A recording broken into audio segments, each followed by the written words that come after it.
Ke halal nih. Keren nih. Nah ini haram sama najis tuh gimana? Najis itu Najis itu beda lagi ya? Makanya Beda. ini dia katanya Jijik gini. gitu ya? Bukan, katanya pokoknya kalau anjing itu haram, liurnya najis.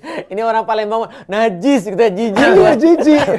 Gimana itu gimana? Ya, Ustaz? jadi najis itu adalah satu kondisi di mana kemudian kondisi itu ya harus dibersihkan dengan satu keadaan tertentu misalnya. Contoh misalnya ya, kotoran itu najis. Yang kalau seandainya kita menyentuh najis itu berarti kita harus bersuci, kan gitu kan ya. Contoh lagi misalnya, babi itu najis. Babi itu jadi haram atau najis? Babi itu haram. Haram itu adalah kondisinya untuk dimakan haram. Statusnya kali. Statusnya. Jadi gini, Untuk dimakan? untuk dimakan dan Dipegang? yang lainnya. Dipegang itu jadinya najis.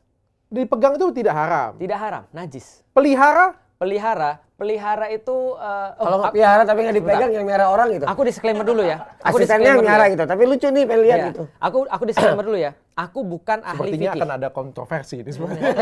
Bisa jadi. Kalau dia sudah meninggal. Tapi Sepertinya akan ada kontroversi habis ini. Tapi aku tahu karena aku akan bermain di tempat-tempat yang aman. Nah, jadi aku harus disclaimer dulu bahwa aku bukan ahli fikih. Berarti apapun yang keluar dari aku bisa jadi salah. Oke. Dan salahnya itu bukan salah yang dosa. Tapi ini namanya salah yang bermartabat. Iya. Paham ya maksudnya ya? Iya. Karena contoh kayak pertanyaan tadi misalnya, gimana kalau misalnya kita pelihara babi? Ya berarti aku akan analisis dengan apa yang aku tahu. Kalau babi itu misalnya dimakannya haram misalnya, maka dipegangnya najis, maka dipeliharanya juga menjadi haram. Karena kenapa? Karena kita memelihara sesuatu yang haram dimakan, ngapain kan gitu kan ya. Nah sama kayak anjing. Anjing itu juga sama nih. Anjing dalam pandangan Syafi'i itu misalnya dia haram untuk dipegang. Nah, maka kemudian boleh nggak memelihara anjing? Ada hukumnya lagi kalau anjing.